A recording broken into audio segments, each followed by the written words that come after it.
What's going on, ladies and gentlemen? Thanks for joining me back here for another video today. Been a little while since we made a video, and today we're gonna do a little easy, well, maybe easy, we'll see.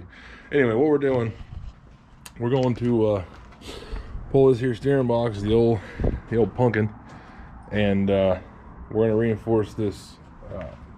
We're gonna reinforce the frame behind it because, well, not behind it. It's actually gonna be. This is a plate that we're going to be using, about an 1/8 inch thick plate or so. And what that does is it gets essentially pinched between the steering box and the frame, and it's supposed to keep the frame from getting all blown out around the bolt holes. And the reason that happens is because of the horrible steering geometry on these old square body trucks. These old these old trucks, they were not the best engineered. So the way the steering on this thing works, as you can see here, this is your pitman arm. Comes down to some drag links to this U-shaped deal, and then that goes across to the other side, to the passenger side, and then that's just another drag link essentially that pulls that tire as this one goes. Well, what happens with this being a forward-backward motion, it makes this steering box pull on the frame forward and backward, which in turn weakens the frame around the bolts and causes it to crack out. Now in the future, I do plan to do either like a high steer or like a crossover steering of some kind, something like that.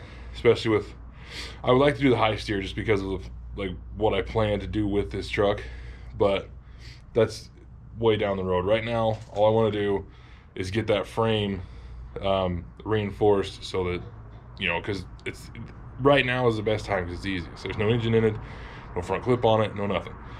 So we're gonna pull that steering box off and clean the frame up, and then we'll talk about the welder, new stuff with the welder.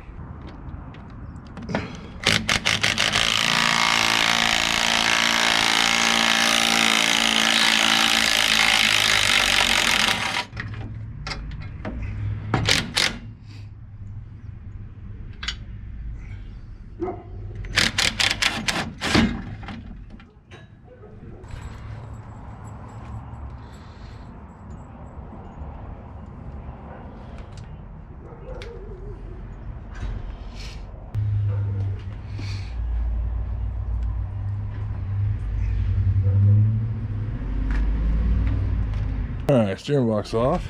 As you can see, this is not the first time the steering box has been off there. So if you're wondering why the bolts came out so easy, that's why. This, I planned on doing this project a long time ago, and I just never ended up doing it.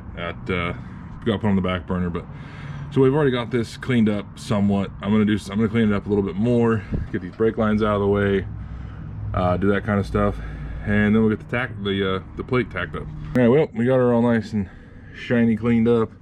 You can see right here it's like trying to crack, I think, right here on this one. I've said before, this is 1973, so I'm surprised it's not much worse. So this is about as clean as I'm gonna get it. I don't have any acetone or anything like that to put on it, so yeah, that'll be just about it. I'm gonna get some C-clamps and junk.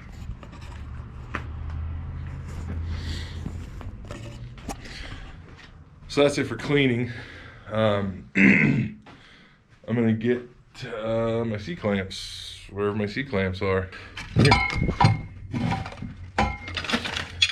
Yeah, C-clamps. A couple of Harbor Freight Chinesium. I think what I'm gonna do is make sure, if I remember right, the holes that are drilled in that plate for this thing, the holes aren't lined up right for the bolt holes. They're a little off. So put some bolts through one end, and then we'll have to clean up whatever ones aren't right, clamp it down, go from there. So here's what I was talking about earlier. This bolt here is kind of crooked, but now with that bolt straight, so that bolt hole isn't quite lined up. I don't know, maybe I'll see See if I can't get all the bolts through. I'm not gonna be able to. That one's way off. So I'm gonna have to open these holes up a little bit. I clean this plate up anyway. It's not gonna weld for crap all rusty like this. That's kind of the gist of it, how it fits in there, just to kind of overlay the frame, strengthen the bolt holes up, that kind of stuff. And you can get other stuff for like a brace that goes from one of these over here. I believe they put it through one of these holes under here, stuff like that. But get those bolt holes opened up a little bit, maybe do, I don't know, like just a little bigger, nothing crazy, and then clean that plate up and we'll get to welding. Alrighty, so got everything all cleaned up. All the bolts are loose in there. Everything should be good there, hopefully. If not, we'll be drilling some more holes. I actually had to open those holes up quite a bit to get this all in here right.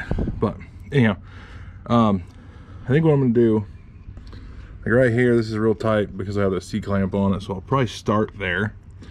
I'll move up here and I'll kind of try to lay in here. I mean, obviously this is ridiculous. Once I get this down here kind of laid in, you know, at least tacked up, move the C-clamps down here, tack some of these in.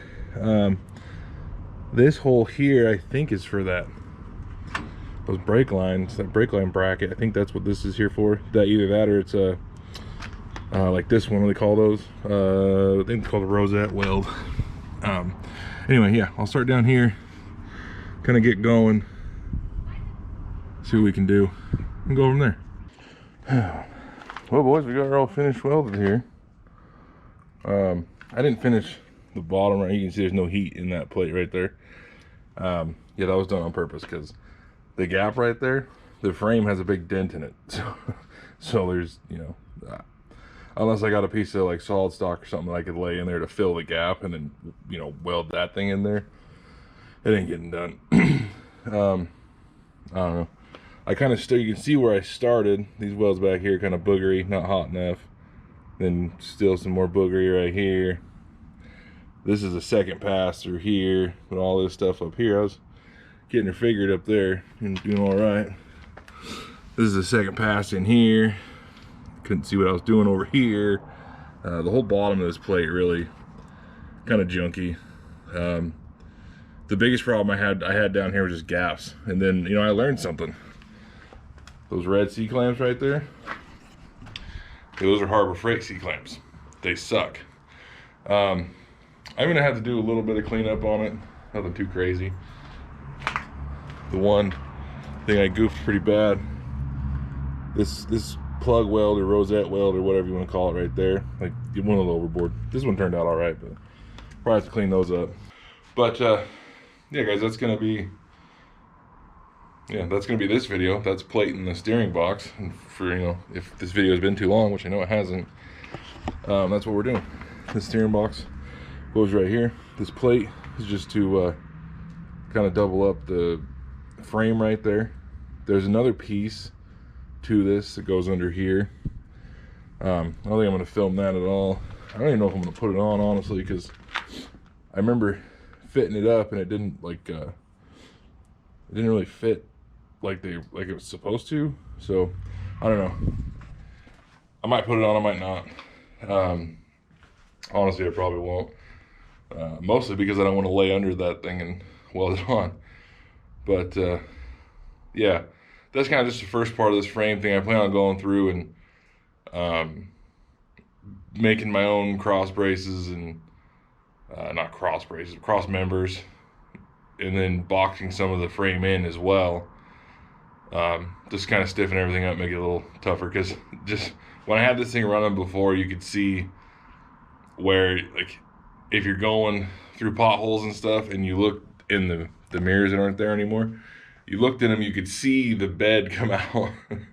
Like the whole frame would twist and the bed would come out. So the frame's cracked somewhere. It might be cracked in multiple places, I don't know.